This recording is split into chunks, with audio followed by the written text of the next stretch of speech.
Friends, हम भारतीय संविधान की विशेषताएं पढ़ रहे थे और भारतीय संविधान की विशेषताओं में मैंने आप लोगों को ये बताया था कि भारत में एक संघात्मक शासन व्यवस्था को अपनाया गया है।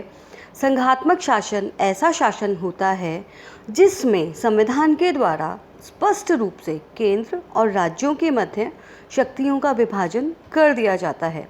मैंने आप लोगों को यह भी बताया था कि हमारा संविधान जो है वो एक मिला जुला रूप है और उस मिले जुले रूप में हम संसदीय और अध्यक्षात्मक व्यवस्थाओं का मिश्रण देखते हैं, संघात्मक और एकात्मक व्यवस्थाओं का मिश्रण देखते हैं।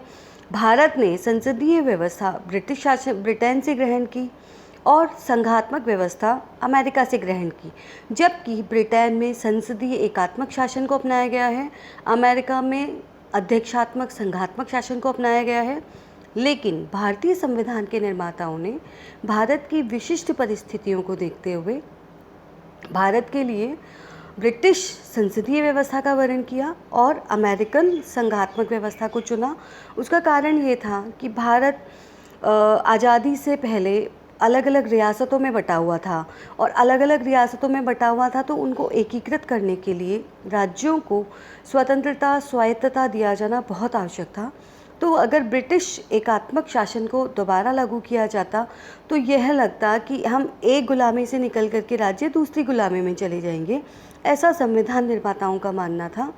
आज हम बात करेंगे भारतीय संघीय व्यवस्था की प्रकृति की। संघीय व्यवस्था को अगर हम देखें, संघीय व्यवस्था के अर्थ को देखें तो संघवाद अंग्रेजी के फेडरलिज्म शब्द का हिंदी अनुवाद होता है और यह शब्द लैटिन के फॉइडस शब्द से लिया गया है, जिसका अर्थ होता है संधि अथवा समझौता। हैमिल्टन का कथन है, संघात्मक शासन राज्यों का ऐसा समुदाय है जो नए राज्य का निर्माण करता है। मॉन्टेस्क्यू इसी संदर्भ में कहते हैं, संघात्मक सरकार एक ऐसा समझौता है जिसके द्वारा बहुत से एक जैसे राज्य एक बड़े राज्य के सदस्य बनने को तैयार हो जाए। तो इस प्रकार हम ये कह सकते हैं कि संघीय व्यवस्था दो प्रकार से अस्तित्व में आती है।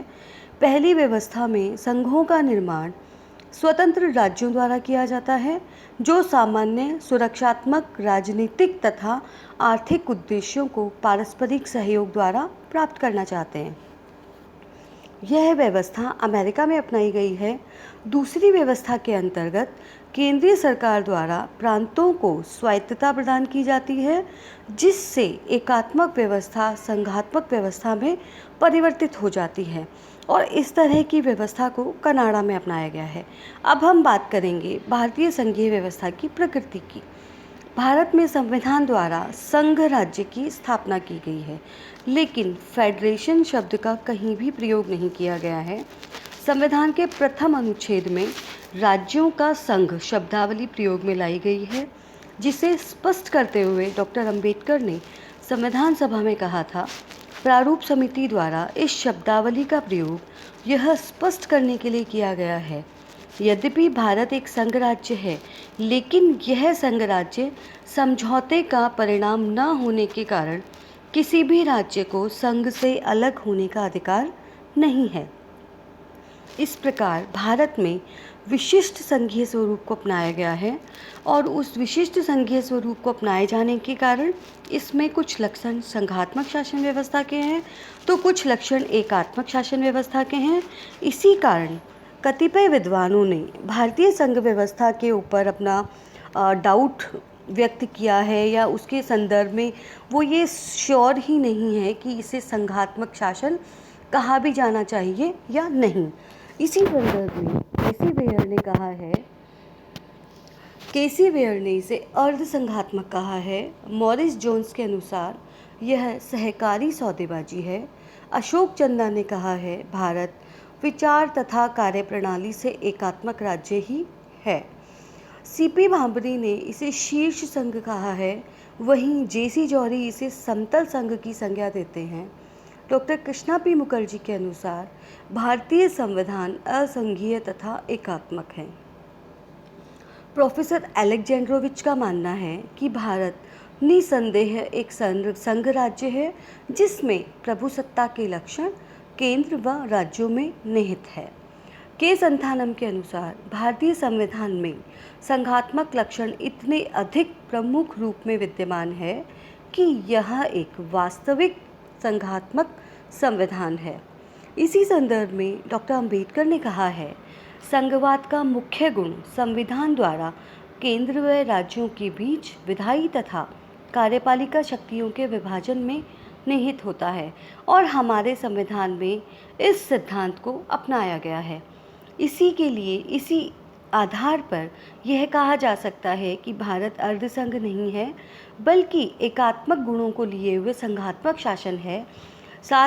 एकात्मक गुणों को लिए हुए संघात्मक शासन है और भारतीय संविधान में कुछ एकात्मक गुण जैसे इकहरी नागरिकता है, पूरे देश के लिए एक ही संविधान की स्थापना है, सर्वोच्च न्यायालय की स्थापना है। उसका कारण यह था कि भारत ने एक लंबे अरसे के बाद आज़ादी हासिल की थी और भारत में उस आज़ादी को बनाए रखने के लिए एक मजबूत केंद्र की स्थापना किया जाना अति आवश्यक था। साथ ही राज्यों को भी स्वायत्तता दिया जाना जरूरी था। तो ऐसी परिस्थिति में हमने ऐसे संघात्मक शासन को अपनाया जिसमें संघात्मक शासन के गुण तो हैं ही, वहीं हमने कुछ एकात्मक शासन के लक्षणों को भी हमारे संविधान में सम्मिलित किया। उसका कारण ये था कि हमें अपने केंद्र को मजबूत बनाना था, अपने आप को, भारत को एक शक्तिशाली रूप में स्थापित करना था और विश्व को यह दिखाना था कि हम भी अपने शासन को बहुत अच्छे से संचालित कर सकते हैं। शक्तिशाली केंद्र की स्थापना भारतीय परिस्थितियों में अत्यावश्यक थी। अतः भारतीय संविधान में केंद्र व राज्यों के मध्य शक्तियों का विभाजन करते हुए एक शक्तिशाली केंद्र की व्यवस्था की गई है। भारतीय संविधान में संघात्मक और एकात्मक दोनों व्यवस्थाओं की विशेषताओं को सम्मिलित किया गया है और हम भारतीय संघात्मक व्यवस्था की प्रकृति में भारतीय संविधान की संघात्मक और एकात्मक दोनों प्रवृत्तियों का अध्ययन करेंगे। अब हम बात करते हैं भारतीय संविधान के संघात्मक लक्षणों की। किसी भी संविधान में संघात्मक लक्षणों में सबसे पहले हम बात करते हैं कोई भी संविधान अगर संघात्मक संविधान है तो उसका सबसे पहला लक्षण होता है लिखित व कठोर संविधान। मतलब संविधान लिखित रूप में होना चाहिए, लिखित रूप में लोगों के सामने वो प्रेजेंट होना चाहिए जिसे पढ़ा जा सके, और संविधान कठोर होना चाहिए। भारत में इन दोनों विशेषताओं को अपनाया गया है। भारतीय संविधान सभा के द्वारा निश्चित समय में भारत के संविधान का निर्माण किया गया, जिसमें मूल रूप में 22 भाग, 395 अनुच्छेद और 8 अनुसूचियाँ थी। दूसरी बात, भारत का संविधान कठोरता और लचीलेपन का समन्वय है। तो संघात्मक शासन के गुण कि संविधान कठोर होना चाहिए वो भी भारतीय संविधान में पाया जाता है।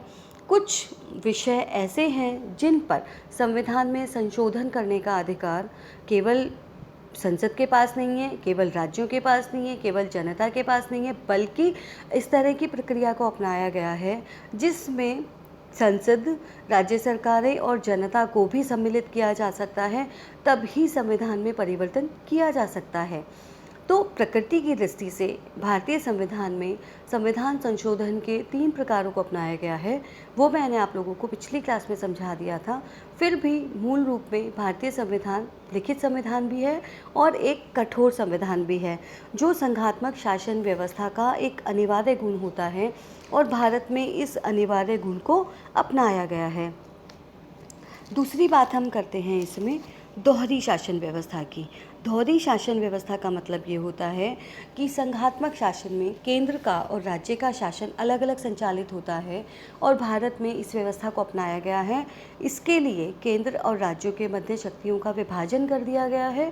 केंद्र राज्य के कार्यों में हस्तक्षेप नहीं करता, राज्य केंद्र के कार्यों में हस्तक्षेप नहीं करते।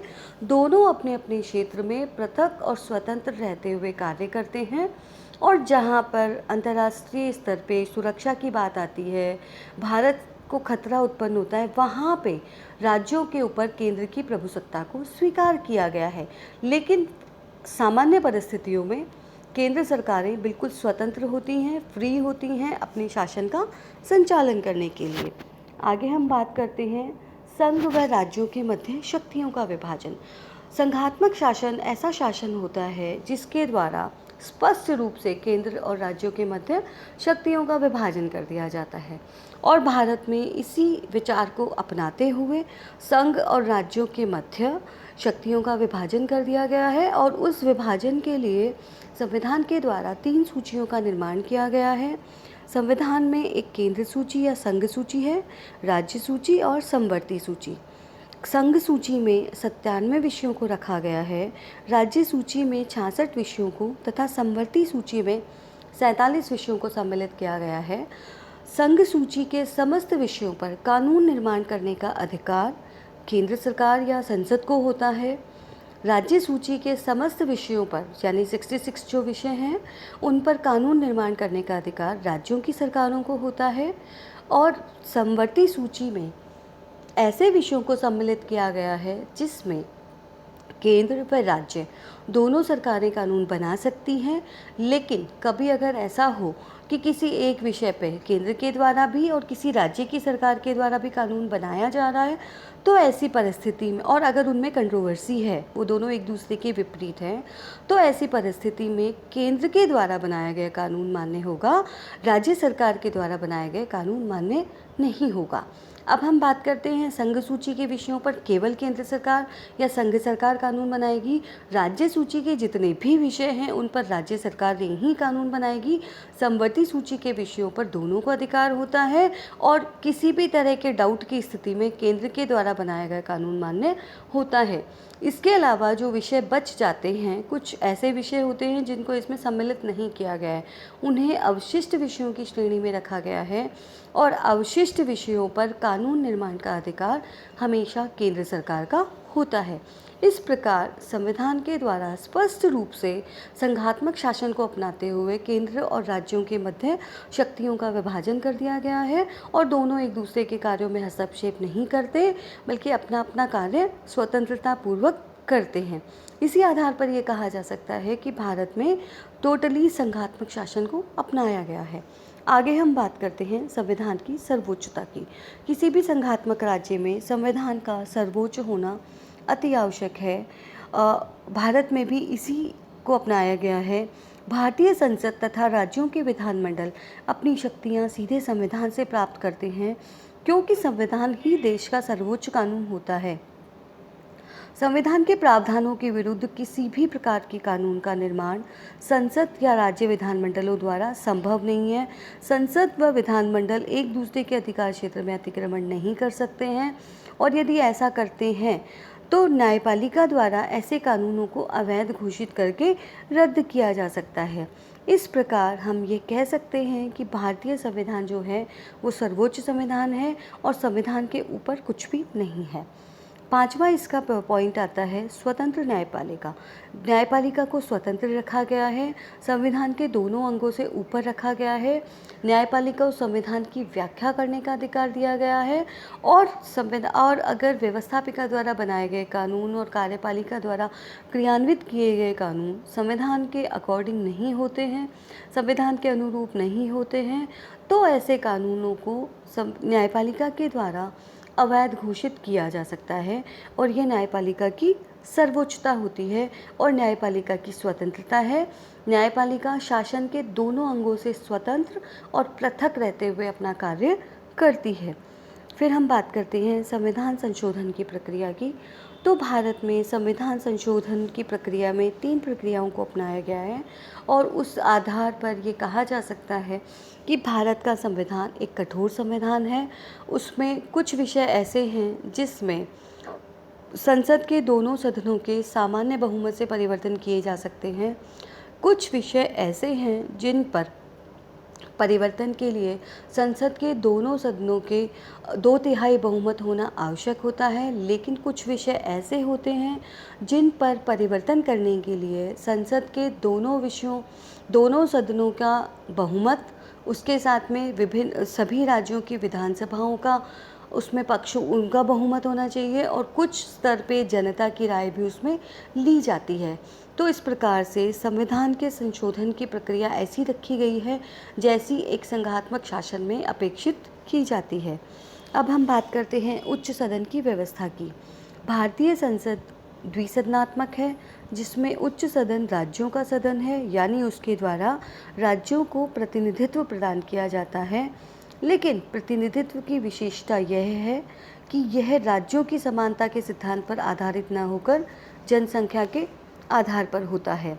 इस प्रकार भारत में संपूर्ण रूप से बिल्कुल स्पष्ट रूप से संघात्मक शासन को अपनाया गया है और ये भारतीय संविधान के संघात्मक लक्षण थे जो मैंने आप लोगों को डिस्कस किया। अगली क्लास में मैं आप लोगों को भारतीय संविधान के एकात्मक लक्षणों के बारे में पढ़ाऊंगी। धन्यवाद।